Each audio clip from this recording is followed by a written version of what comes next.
Les pido un favor, si me están escuchando. Sí, señor, sí se escucha. Bueno, listo. Vamos a compartir pantalla.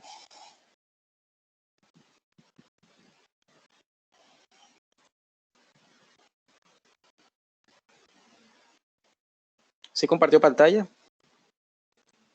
¿Sí ven la presentación?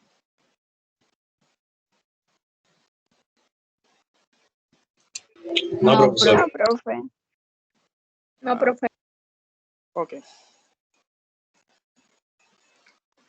Inicia desde vértigo. ¿Sí ven la presentación?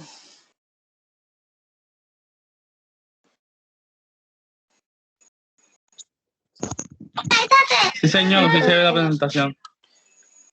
Bueno, hoy vamos a ver una serie de patologías del oído interno a nivel vestibular, las alteraciones a nivel vestibular.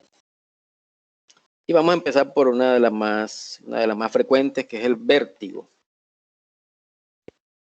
Palabra que proviene del latín vertiginis y significa movimiento circular.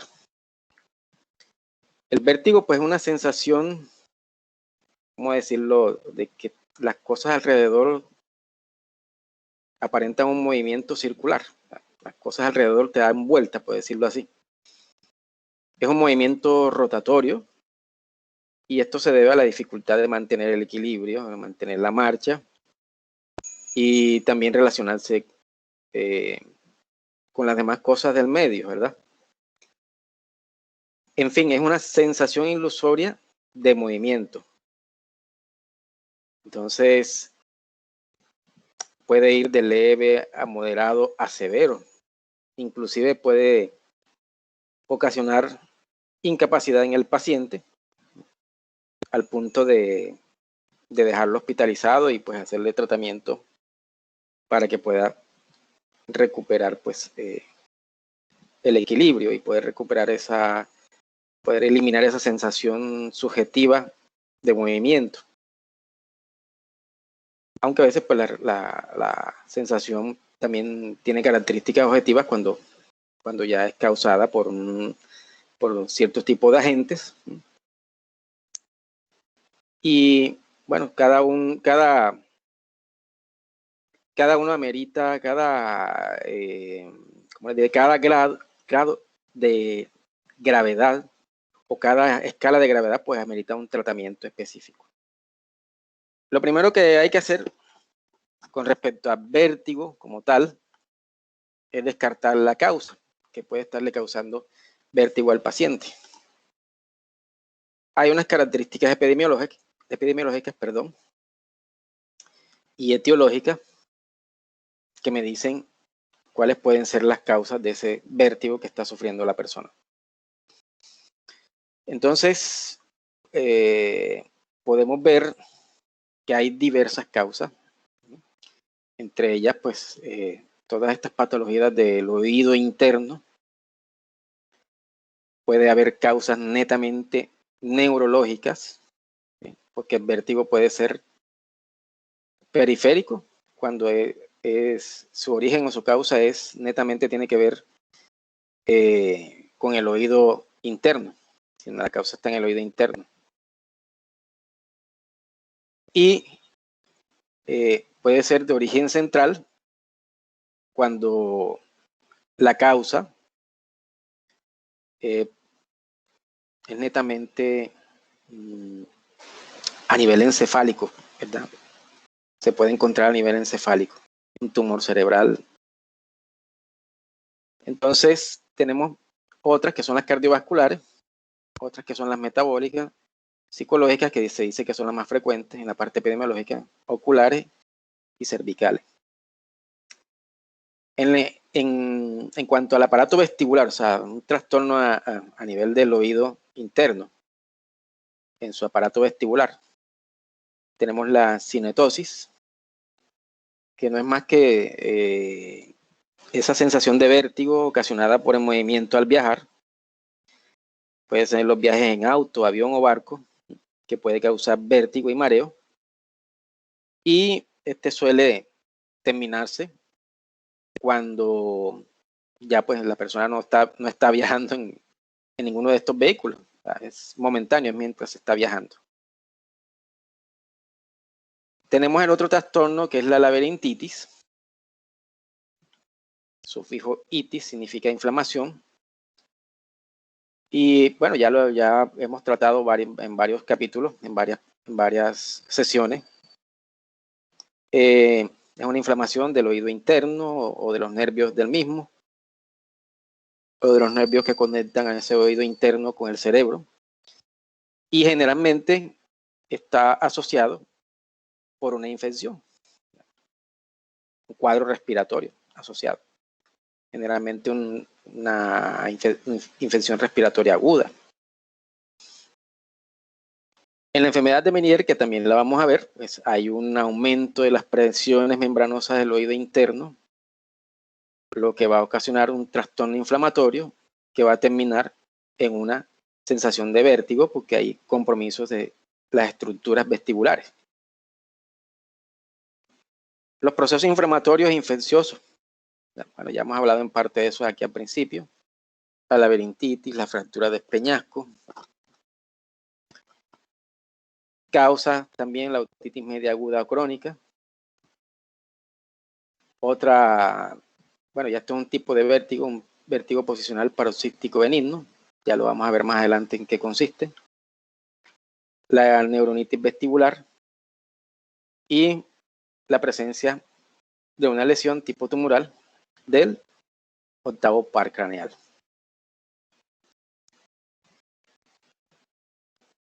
En la parte neurológica tenemos los tumores de origen cerebral o cerebeloso que pueden comprometer las estructuras del oído interno. Trastornos como la esclerosis múltiple, que es una enfermedad de tipo sistémico autoinmune, en la cual pues hay autodestrucción de los tejidos, específicamente de esos tejidos que son de origen neuronal, tejido nervioso. Lesiones o traumas del ángulo pontocerebeloso, la hipertensión endocraniana, que es un trastorno que tiene como características la hipertensión, el papiledema y la cefalea. Son las tres características de la hipertensión endocraniana. Es decir, el paciente presenta las presiones altas, un dolor de cabeza 10/10, o sea, el peor dolor de cabeza del mundo. Y papiledema, que es si nosotros le hacemos una oftalmoscopia, ahí vemos una estructura que es la papila, que es por donde sale el nervio óptico a inervar todo el globo ocular, y se ve pues aumentada de tamaño y se ve inflamada, se ve edematosa. Las cefaleas también se incluyen, sobre todo la tipo migrañosa, todas las que se producen a nivel matutino, vespertino, y que consisten en ese tipo de cefaleas que son de predominio global. Entonces, esas son las causas neurológicas. La arterioesclerosis, que se define como ese acúmulo de todas las sustancias de desecho, incluyendo grasa, incluyendo carbohidratos, que comprometen el tronco basilar. ¿Pero cuál es el tronco basilar? Vamos a buscarlo aquí en una... Vamos a buscarlo aquí en una gráfica.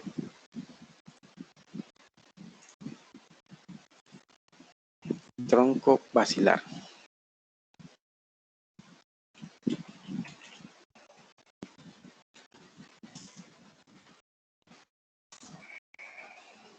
Basilar por estar ubicado en la base del cráneo. Bien, esta estructura importante.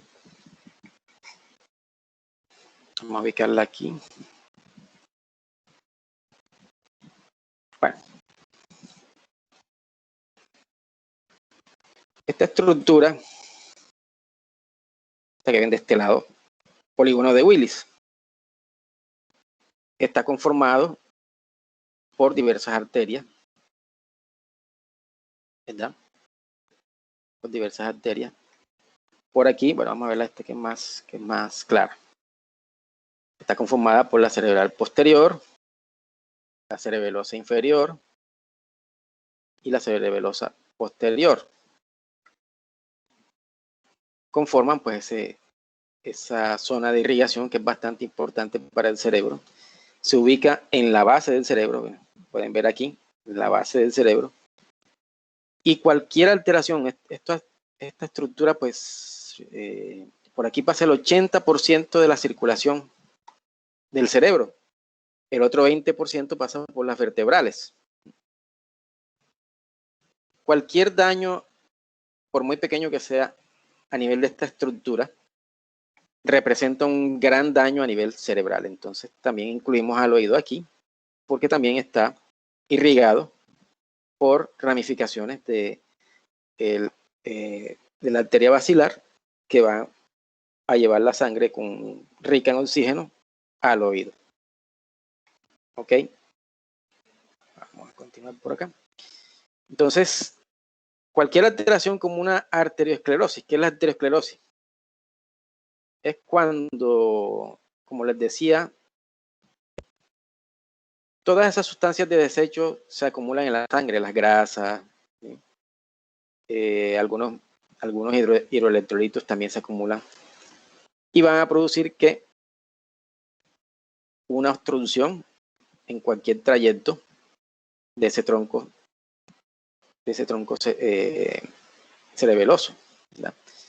Y si nosotros tenemos una obstrucción a cualquier nivel de cualquier vaso, pero estamos hablando de la arteria basilar o tronco basilar, si se produce una obstrucción, ¿qué va a haber? Va a haber una disminución del flujo de sangre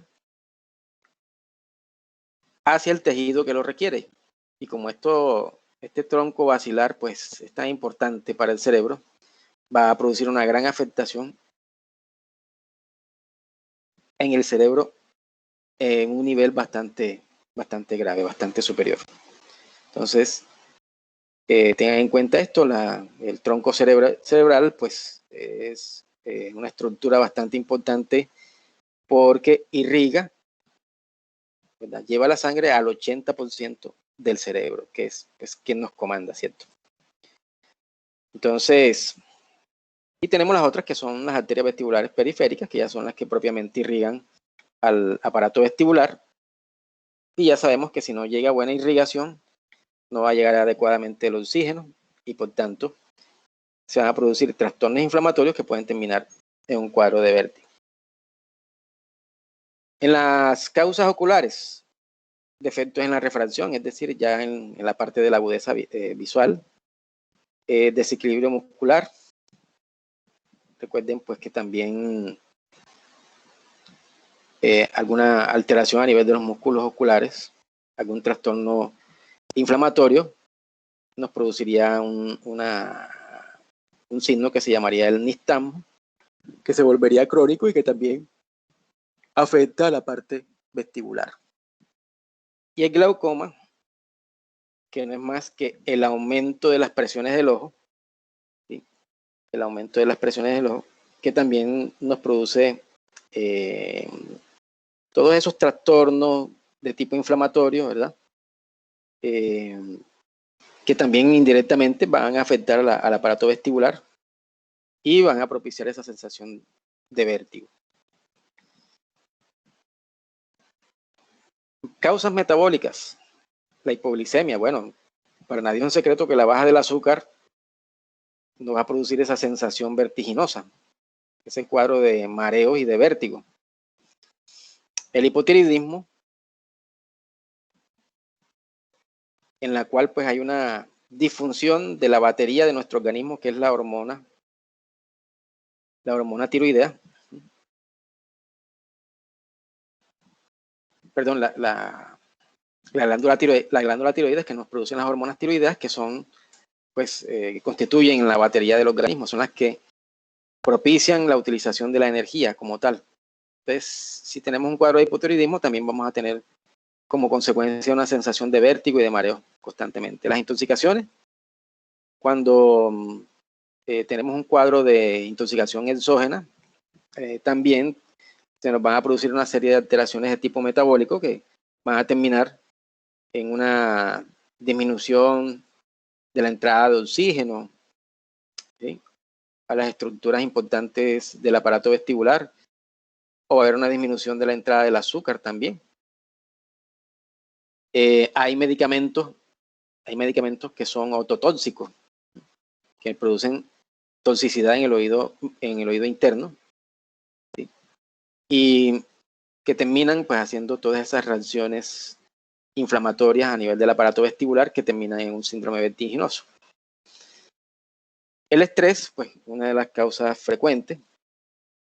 Ustedes saben que el estrés aumenta la frecuencia cardíaca, aumenta la tensión arterial, y esto pues trae como consecuencia la disminución de la entrada de oxígeno, la disminución de la irrigación, y por ende se convierte en una sensación vertiginosa que actúa directamente en el aparato vestibular. Cervicales, artrosis de la columna cervical. Recuerden que el 20% de la irrigación de nuestro encéfalo, incluyendo el aparato vestibular, está irrigado por las vertebrales. Entonces tenemos vertebrales cervicales que van a verse afectadas, ¿verdad?, por un endurecimiento de la columna cervical, que es la artrosis, y que va a impedir la buena irrigación del oído interno en cuanto al aparato vestibular. Las diferencias entre mareo y vértigo. ¿Qué es mareo y qué es vértigo? Bueno, por aquí alguien me está escribiendo. Vamos a ver si es que no la ha dejado entrar. Vamos a mirar. Bueno, no veo a nadie aquí. Un momentico, déjame ver qué.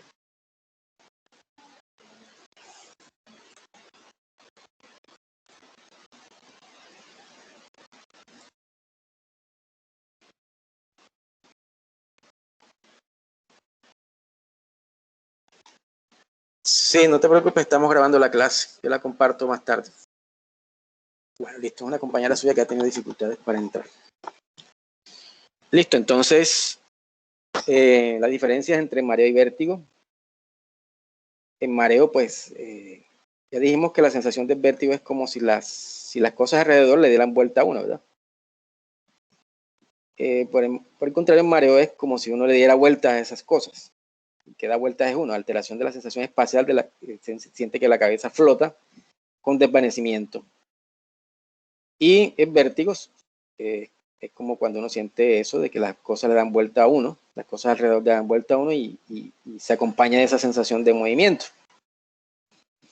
El mareo puede ser por ataques de ansiedad, es la causa, por hemoglobina baja, ¿no?, una hipotensión ortostática, es decir, cuando estamos acostados y de pronto nos levantamos rápidamente, se produce una hipotensión, se nos baja la presión cuando nos levantamos rápidamente y nos puede dar mareo y puede darnos desvanecimiento. Ya vimos que el vértigo puede estar dado por múltiples factores. Aquí está Angeli, profe, sería tan amable de admitirme en la reunión, pero Angeli yo creo que ya está dentro. Vamos a mirar. Sí, aquí no tengo nada, si ya está Angeli adentro. Ok. Bueno, entonces tenemos que ya hemos visto que el vértigo tiene múltiples causas neurológicas, causas psicológicas, vestibulares, ¿cierto? Psicogénicas, perdón. Alteraciones a nivel de la columna cervical. Entonces, ya sabemos pues que es de origen multifactorial y hay que buscar la causa entre todas ellas. Ya sabemos que hay que descartar procesos tumorales, hay que descartar las cefaleas tipo migraña. El mareo generalmente culmina con el reposo. El vértigo, cuando es muy fuerte, puede persistir, y cuando es severo, es imposible para el paciente ponerse de pie o caminar. Y a pesar de que hagamos las maniobras para que pueda quitarse esa sensación, pues a veces en reposo persiste. Esa es la diferencia también con el mareo. El examen físico, neurológico y vestibular es normal en el mareo. Y en el vértigo, como hemos visto, pues gran parte de las causas tienen que ver con afectaciones del oído, sobre todo del oído interno y del oído medio. Entonces ahí tenemos las estructuras, nuevamente la gráfica que ustedes conocen. Tenemos la cadena de nervio auditivo, tenemos la estructura del sáculo, tenemos el utrículo, aquí pues los conductos semicirculares, todo lo que tiene que ver con el vestíbulo, la zona vestibular, los conductos endolinfáticos, que van a propiciar la circulación de la linfa a nivel de los conductos semicirculares y a nivel del caracol, ¿cierto?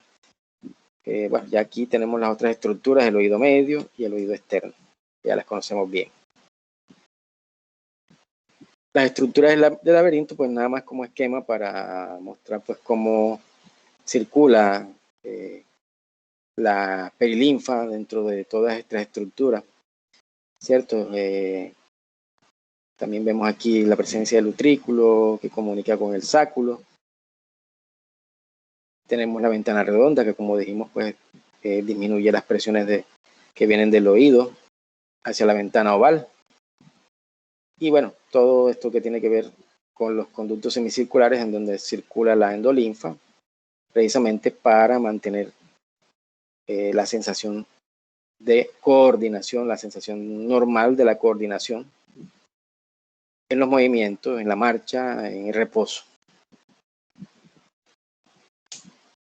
El vértigo periférico, a diferencia del vértigo central, la característica es que el vértigo se produce netamente por una alteración a nivel del oído.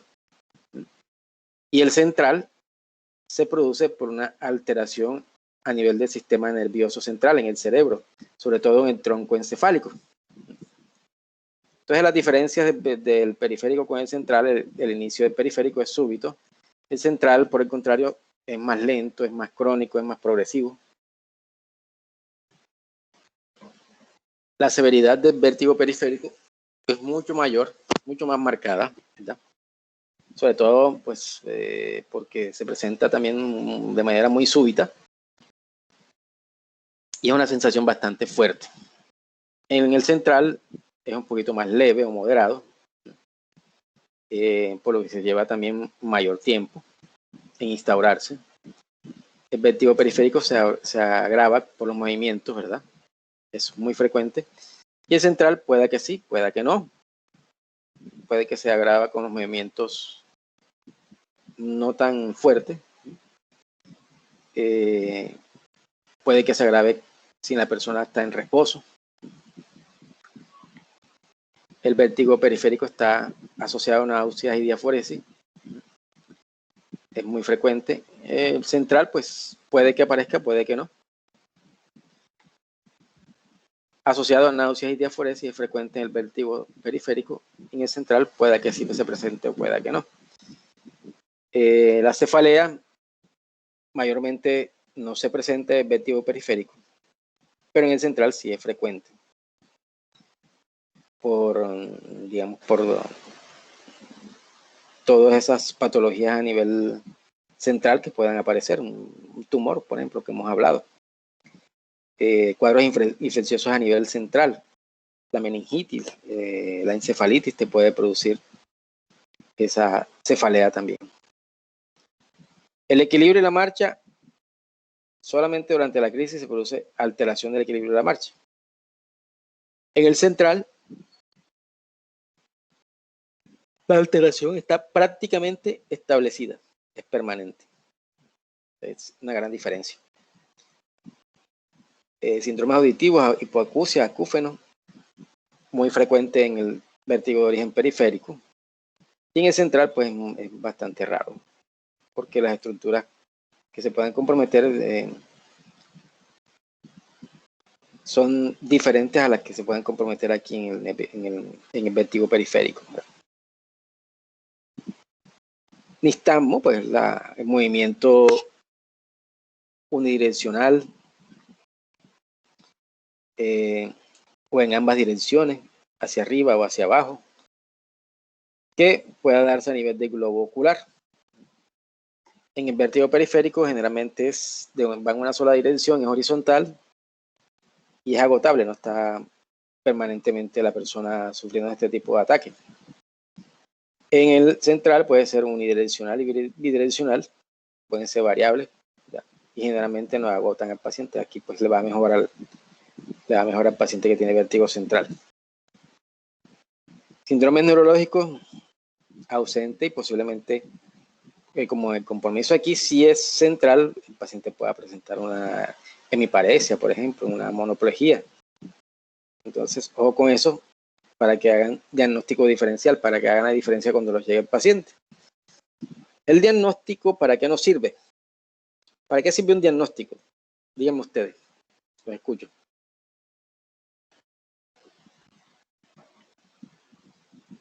¿Para qué nos sirve el diagnóstico de una patología? O sea, ¿para qué nos sirve el saber o por lo menos tener la impresión de qué es lo que tiene el paciente? Pues tener un diagnóstico no nos ayuda a saber qué tratamiento seguir o qué hacer.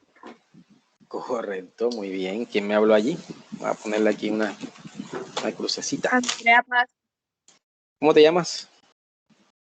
Andrea. Andrea Pasos. Pasos. Correcto, el diagnóstico, cuando tenemos una impresión diagnóstica, cuando usted sabe lo que tiene, usted sabe qué es lo que tiene que hacer. Entonces, cuando tenemos una impresión diagnóstica de qué es lo que tiene el paciente, ya podemos actuar, podemos hacer el manejo adecuado en lo que estamos creyendo. Bueno, síntomas vegetativos, náusea, vómitos, sudoración, palidez.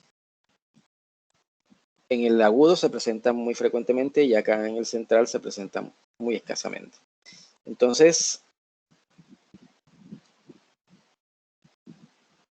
saquenle captura de pantalla a ese cuadrito para que cuando les llegue un paciente ya sepan si probablemente tenemos un problema a nivel central, a nivel del cerebro y su tronco cerebral, o si el problema puede estar en el oído.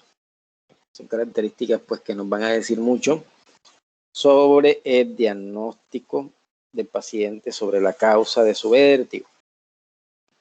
¿Alguna pregunta hasta aquí? Que no había dicho eso.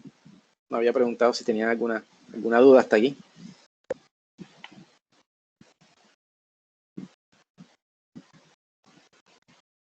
Ok, bueno, entonces vamos a seguir.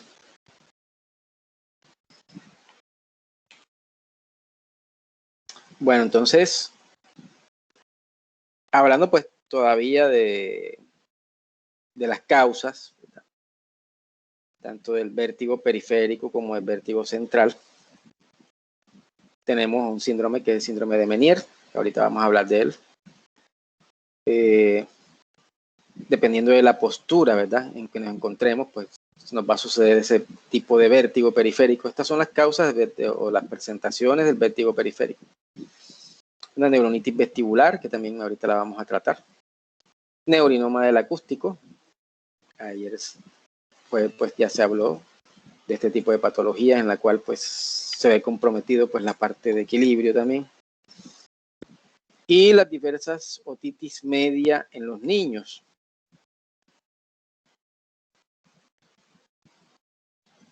Otras situaciones, pues como transportarse en un avión, ¿cierto?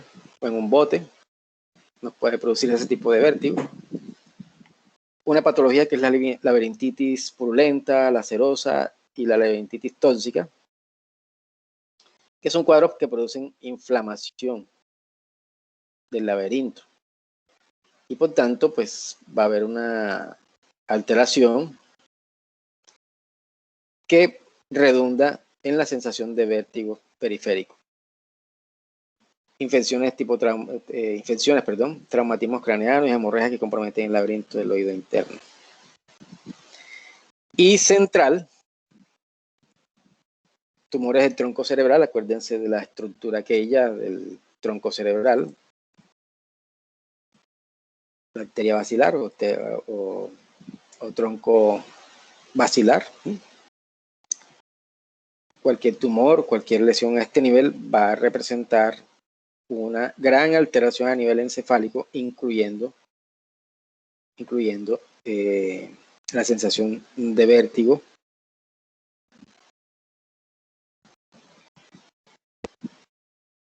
Vamos por aquí. Y los vértigos de tipo central, porque ya son más que todo alteraciones a nivel del sistema nervioso central. Tenemos los tumores del tronco cerebral, ya lo dijimos. Los tumores del cerebelo, que el cerebelo es una estructura que se encuentra muy cerca del tronco cerebral. Enfermedades desmielinizantes como la esclerosis múltiple. Dentro de esas enfermedades desmielinizantes, es una enfermedad de tipo inmunológico, ¿verdad? Va a haber gran afectación no solamente del oído interno del paciente, sino de múltiples órganos. Y pues el tema con la esclerosis múltiple es que degrada pues esa capa protectora de los nervios y por tanto ese daño múltiple a los nervios interrumpe la comunicación hacia el cerebro de todas las estructuras. Y por ende, pues, en estas patologías de tipo vertiginoso del oído, pues la incluimos porque también afecta al oído interno. Entonces, diga, es una enfermedad, la esclerosis múltiple, pues, es una enfermedad que te puede ocasionar muchos síntomas. Pérdida de la visión, dolor, fatiga, disminución de la coordinación, ¿verdad? El vértigo como tal. Y pues las características clínicas son variables según la edad, según la persona, según los antecedentes clínicos. ¿Con qué se trata? Con medicamentos que inhiben el sistema inmunológico. Por ejemplo, la inmunoglobulina. Es una enfermedad pues, de tipo autoinmune en la cual pues, se destruyen, ¿verdad? Se destruye todas esas estructuras que permiten el adecuado impulso eléctrico a nivel de nuestro sistema nervioso. ¿Quieren preguntar algo? Profe, yo tengo una duda. Cuénteme. Hay personas, bueno, yo tuve un accidente. Sí. Y a mí, después del accidente que tuve, o sea, yo recibí golpes en la cabeza también. Y a mí me daban vértigo. Eso corresponde a vértigo central, ¿cierto? ¿Recibiste un golpe en la cabeza? ¿En qué parte? Por aquí, Porque si fuera un trauma a nivel del peñasco del temporal, que es donde está alojado el oído, es probable que haya habido un compromiso a nivel del laberinto, ¿verdad? A nivel del vestíbulo, que te puede dejar esa secuela. ¿Dónde fue el trauma? Fue en la cabeza, pero específicamente ¿en qué parte de la cabeza? Por aquí, por la frente. Bueno, yo diría más bien que es si tuviste alguna hemorragia, ¿cómo te diré? Algún trastorno de tipo inflamatorio después de eso, o sea, después del trauma en la cabeza, ¿te diagnosticaron algún hematoma? Pregunto. Tuve un trauma craneoencefálico, pero, o sea, no fue tan grave. ¿Tuviste sangrado en el cerebro? Ajá, y los médicos me decían que me daban era vértigo, porque yo no me podía levantar de la cama así de rapidez porque sentía que todo me daba vueltas o me iba así para los lados. Ok. Bueno, entonces es probable que sea de origen central por el trastorno inflamatorio que ocasiona en el cerebro, sí, es probable. Pero te quedaron secuelas. Sí, Bueno. ¿Y te has revisado el oído? ¿Te has hecho este, pruebas de acumetría y eso? no me han vuelto a hacer eso, pero Bueno, es probable. sí la mayoría de las veces me dan, Profe, o Cuéntame. sea, me siguen repitiendo lo eh, bueno, yo particularmente sí he tenido bastantes síntomas de vértigo, pero más que todo, como que guarda la relación y bueno, según mi neuróloga, guarda la relación con la migraña crónica que poseo. Entonces, más que todo, esos vértigos me daban o sea, durante el sueño. Y me levantaba ese vértigo que no podía ni siquiera caminar. Y tocaba ir a urgencia, me tocaba ir a urgencia. Eh, y ando en control con la neuróloga o la migraña esa y causa la migraña. Entonces no sé Mira, qué incidencia tendría el oído ahí. lo que pasa es que los cuadros migrañosos hay una alteración del flujo sanguíneo, como una de las causas principales. Cuando tenemos alteración del flujo sanguíneo, la llegada de escasa de oxígeno a las estructuras vestibulares,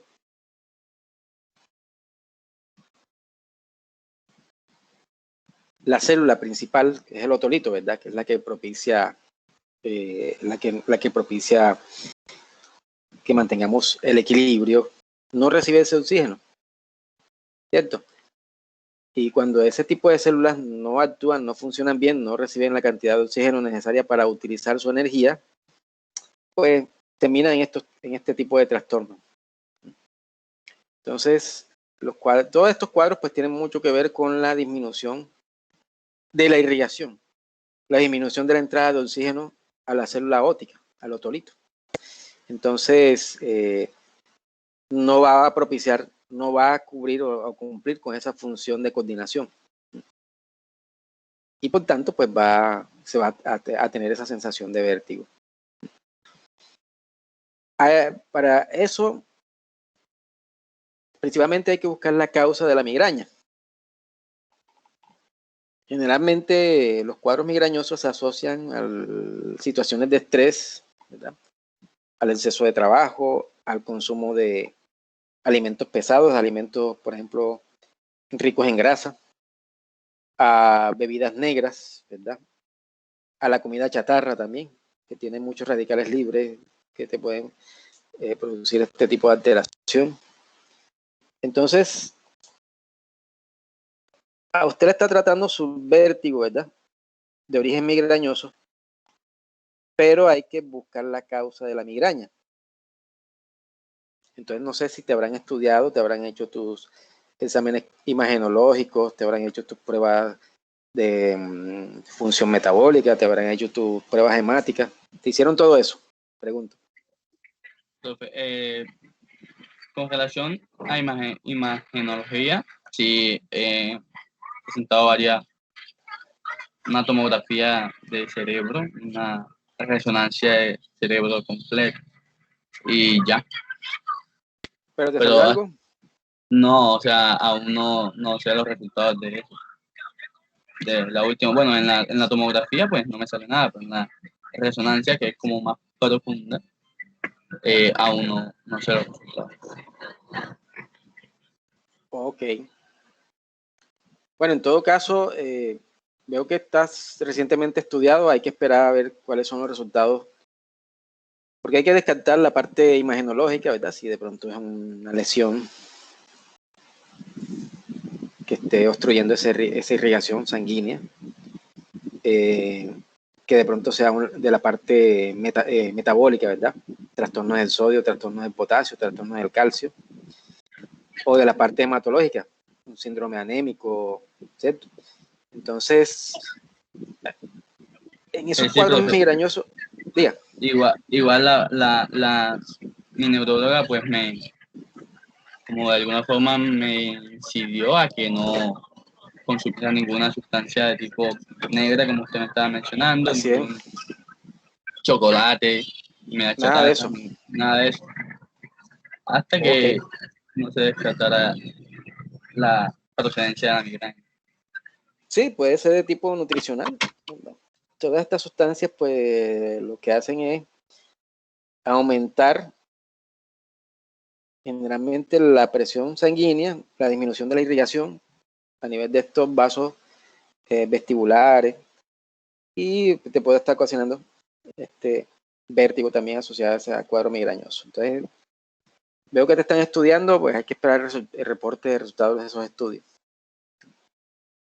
Pero sí, tienes que usar medidas preventivas, practicar un deporte, tratar de alimentarse adecuadamente, tratar de tener situaciones o momentos de ocio, de entretenimiento, tratar de liberar ese estrés que a veces uno tiene. Entonces, según la estadística, en la población el vértigo periférico se da en un 33% de la población y el central en un 17.2%. Entonces, tu vértigo es de origen central porque es derivado de un cuadro migrañoso. Entonces, hay que seguir investigando el por qué o confirmar, pues, el por qué a través de ese cuadro migrañoso estás haciendo ese vértigo agudo tan acentuado que me refiere que estás haciendo. El 30% de los vértigos son en ancianos, la mayoría, y de ese 30% pues hay un porcentaje alto que es de origen central, más o menos un 25-30%. La enfermedad de Meniere no es más que la dilatación de las membranas laberínticas asociadas al aumento del volumen de la endolinfa, lo que se denomina hidropesía endolinfático. Afecta tanto al laberinto anterior y posterior. No hay prevalencia de censos, porque cualquiera puede sufrirlo y es más frecuente en estas edades, en este grupo etario de 40 a 60 años. Entonces tenemos aquí el laberinto normal y cuando hay un aumento del volumen de endolinfa por cualquier causa, fíjense que los conductos semicirculares se tensan, ¿verdad? Se tensan y esto propicia a que no haya una buena función del sistema vestibular, del laberinto, y por ende esto que se conoce como enfermedad de Meniere pues produzca la sensación vertiginosa. Causa desconocida, pero es muy frecuente en enfermedades autoinmunes, en enfermedades crónicas. Hay unas hipótesis que dice que hay alteraciones en la microcirculación coclear, pero no es específico, no especifican qué tipo de alteración. Pueda que pues este tipo de enfermedades crónicas o de enfermedades autoinmunes produzcan una alteración de tipo inflamatorio en el endotelio de la microcirculación coclear y esto produzca pues el aumento de la endolinfa y se produzca este tipo de síndrome, ¿verdad? Un aumento en las estructuras semicirculares y por ende pues un cuadro inflamatorio que te produzca pues, diversos síntomas incluyendo la sensación vertiginosa. La falta de reabsorción de endolinfa, recuerden que la endolinfa tiene que reabsorberse para que no se acumule. Si hay alguna alteración de tipo estructural que no permita esa reabsorción, pues da como resultado pues la acumulación de la misma. Alteraciones del sodio y potasio en líquidos laberínticos. Recuerden que los líquidos extracelulares e intracelulares pues tienen mucho que ver con el equilibrio que haya entre estas cargas, entre iones positivos y iones negativos entre sodio y potasio. Ruptura de membranas endolinfáticas distendidas, en la cual pues yo diría más bien que es una consecuencia del aumento del volumen, y cuando hay una mezcla de endolinfa y perilinfa. Entonces se dice que hay una alteración en los iones de potasio y una alteración de los iones de sodio que producen el aumento de los dos iones. Otra de las causas es el aumento de la presión de la endolinfa por destrucción de las células filiares del aparato vestibular periférico y la cóclea. Eso como causa estructural. Clínica: vértigo incapacitante, alrededor de, o en promedio o mayor de 20 horas. Acúfenos constantes. ¿Qué es un acúfeno? La sensación de zumbido en los oídos. Y la plenitud óptica, no es más como que la sensación de distorsión, es una distorsión que hace el oído, ¿verdad? En la que pues se siente pues el aumento de los tonos de los sonidos que provienen del exterior, que en muchas ocasiones te va a producir una intolerancia a ese tipo de sonido o una distorsión. Eso pues obviamente si hay un aumento, aquí como es normal, ¿verdad? Se transmite de manera normal, y aquí como hay un aumento de esa endolinfa, pues obviamente ustedes saben que a través de esos líquidos pues la sensación cuando hay un aumento de lo mismo es mucho mayor, el tono del sonido es mucho mayor. Causas anatómicas.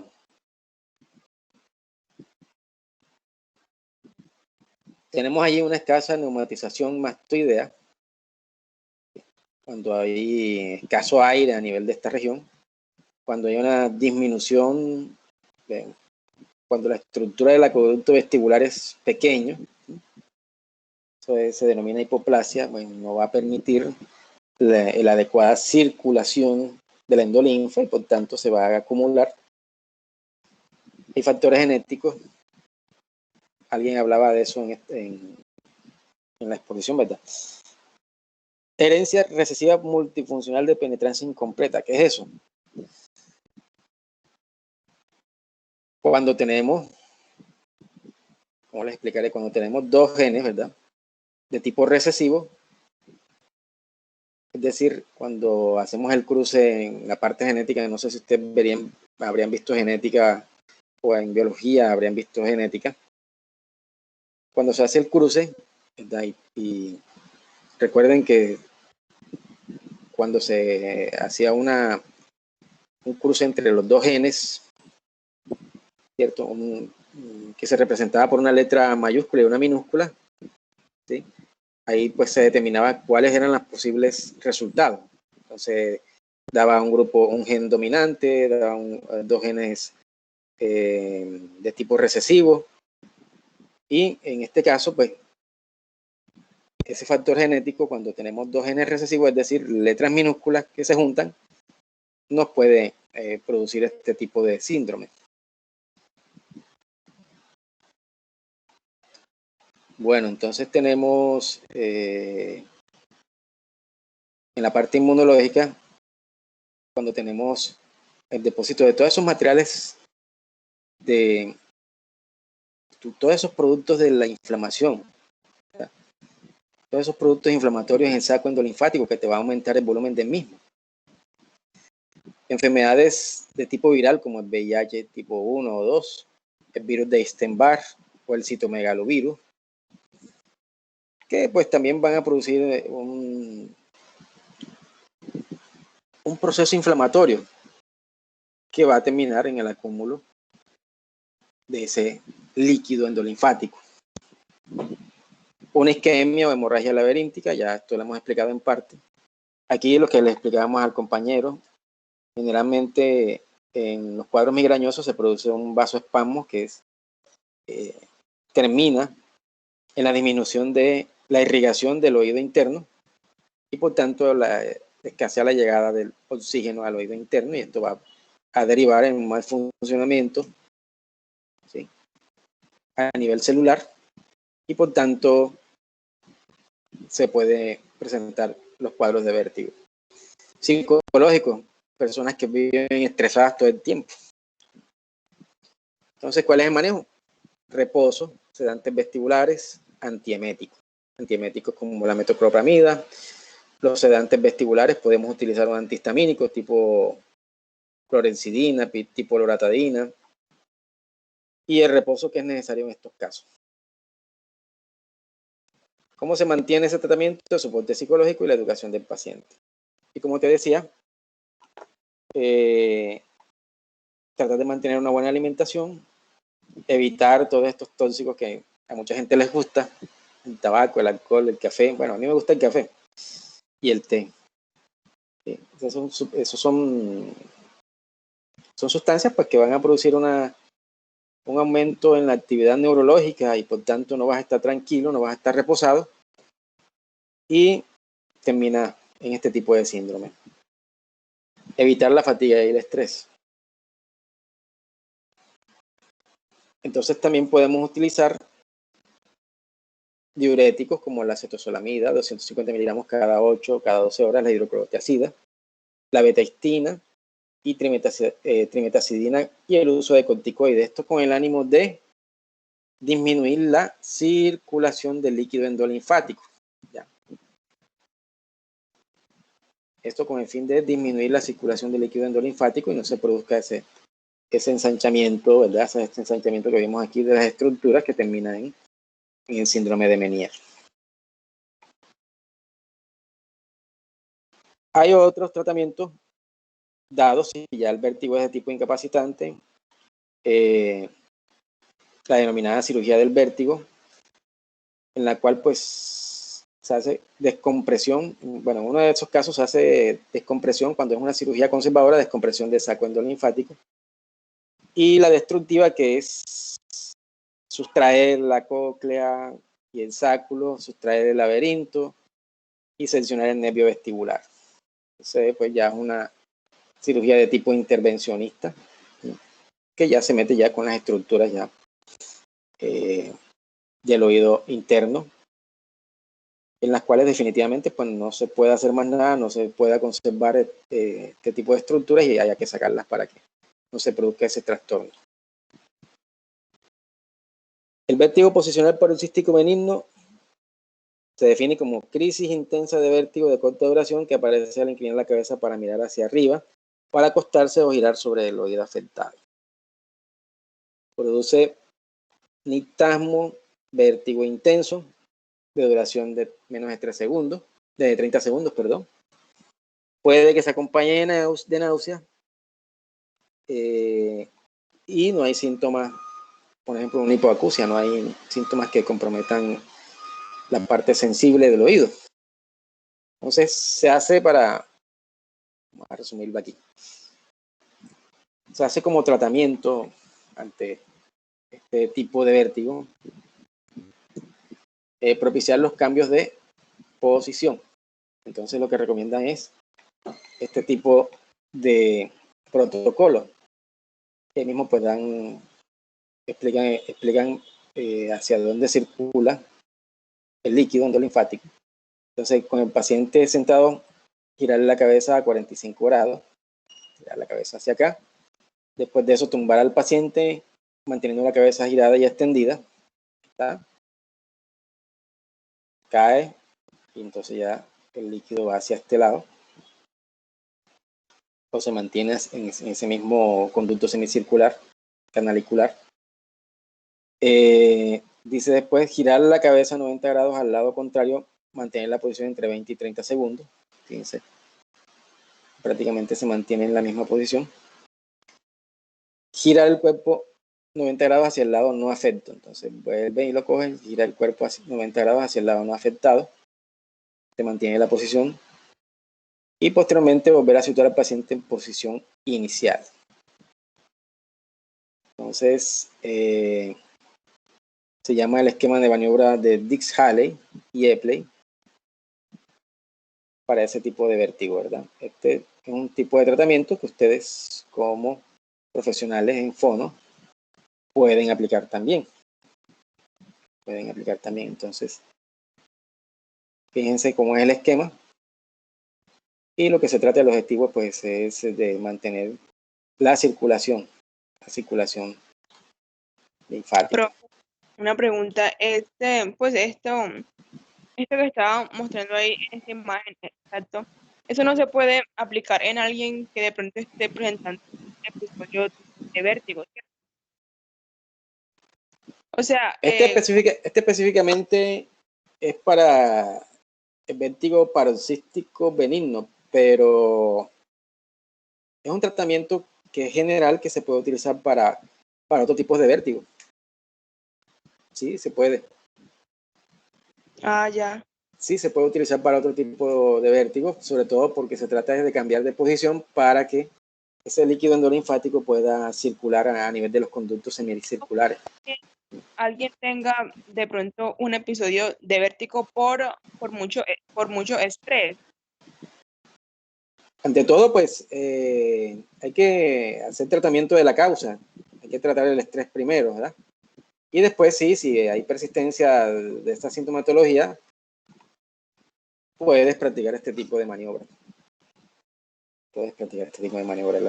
Lo principal de un cuadro vertiginoso, y ya vimos cuáles son las diversas causas, es descubrir cuál es la causa, descifrar cuál es la causa para poder hacer tratamiento.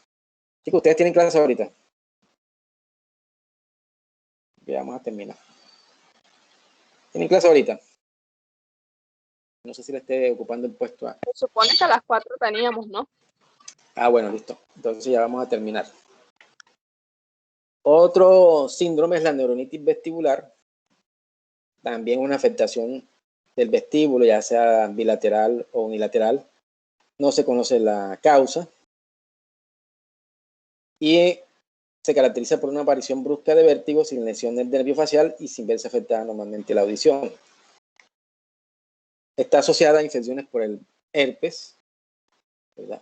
Cualquier virus de tipo respiratorio superior, un trauma, una lesión en la cabeza y una enfermedad cerebrovascular. Raro en la población infantil, se presenta en este grupo etario de los 30 a los 60 años. ¿Cuáles son los síntomas? Vértigo brusco, con náuseas, vómitos, taquicardia, diaforesis. Las primeras 24 horas esa aparición de vértigo es de máxima intensidad. No hay déficit en la audición ni en los otros pares craneales. Muy rara la cefalea, el dolor de cabeza, y puede durar varios días. Entonces, podemos hacer el diagnóstico clínico con todas estas características. Podemos encontrar un nistagmo, movimiento anormal, ¿verdad? Hacia el lado sano. Y la prueba de Romberg del lado de la lesión. ¿Qué es la prueba de Romberg? ¿Qué me dice? Mide coordinación. ¿Qué es la prueba de Romberg? ¿Quién me dice por ahí para darle un puntico aquí?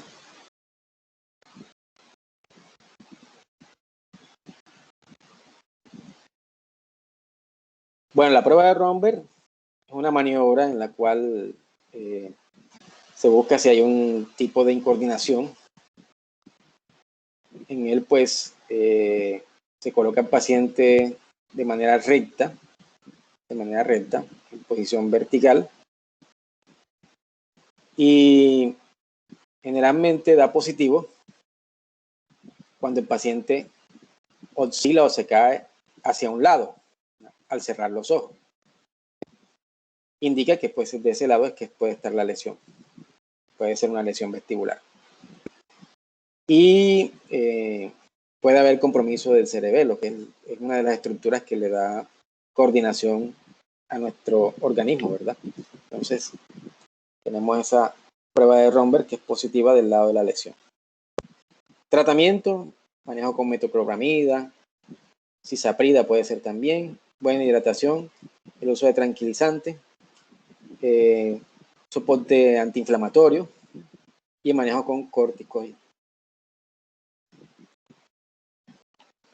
La laberintitis Inflamación de los canales auditivos internos del oído, canales que ya hemos conocido, ¿verdad? Canal laterales, semicirculares, superior. Generalmente es viral su causa y puede ser una complicación sistémica de enfermedades como el sarampión, la parotiditis, la varicela, la influenza. Puede haber otros de origen bacteriano, por ejemplo, cuando hay una otitis media que se pasa hacia allá, hacia el oído interno. Y otras causas puede ser por alergia, un colesteatoma o medicamentos que producen ototoxicidad, toxicidad del oído. ¿Cuáles son los factores de riesgo? Una enfermedad viral, bacteriana, si se trata de la otitis media. El uso de antibióticos, por ejemplo, los aminoglucósidos, la amikacina, te puede producir una laberintitis, te puede producir una intoxicación del oído. Un tumor cerebral, el estrés que ya hemos hablado, la fatiga, los antecedentes de alergia, el consumo de cigarrillos que tiene 5.000 sustancias nocivas para nuestra salud, no solamente afecta a los pulmones, sino también a nivel sistémico. Cualquiera de esas sustancias puede producir inflamación del laberinto.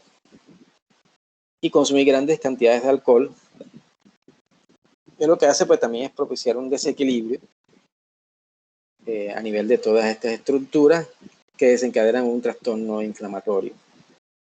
Síntomas: mareo, vértigo severo con náuseas y vómitos, pérdida del equilibrio, especialmente pues con la maniobra de Romberg, se inclina hacia el lado afectado. Sí puede haber pérdida de la audición en el oído afectado, la presencia de zumbidos, ¿verdad?, en el oído afectado, ni tan muy irritativo hacia el lado afecto. Y aquí pues algunas diferencias entre síndrome de Meniere, la neuronitis vestibular, el vértigo paroxístico benigno.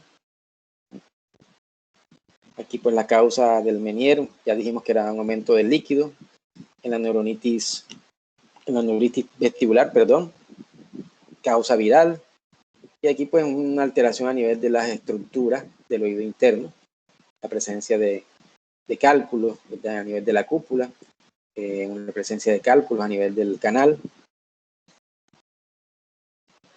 Aquí pues en cuanto a la ubicación, en el síndrome de Meniere, laberíntico, en la neuritis vestibular, retrolaberíntico, y aquí en el vértigo paroxístico laberíntico propiamente. Las crisis repetidas durante horas, en la neuritis vestibular única, pero dura días, y en el vértigo paroxístico duran segundos. Hipoacusia, en estas dos no, pero en el Meniere sí se produce hipoacusia. Y tratamiento fisiopatológico, fármacos o cirugía. En el Meniere, neuritis vestibular, sintomático de las secuelas que existen. Y en vértigo paroxístico, maniobras de reubicación canalicular. Las maniobras que vimos allí, que estábamos comentando, pueden usarse tanto en este tipo de vértigo como en vértigos leves o moderados. ¿Alguna pregunta hasta aquí? ¿Alguna pregunta hasta aquí? Para no quitarle más tiempo al profesor que viene. Listo, entonces, ya para la próxima semana culminamos con oído. Tenemos un seminario pendiente, ¿verdad? Y bueno, probablemente ya iniciemos con la otra unidad. No sé si tienen alguna pregunta. Ok, bueno, no hay preguntas. Yo creo que ya tienen la otra clase.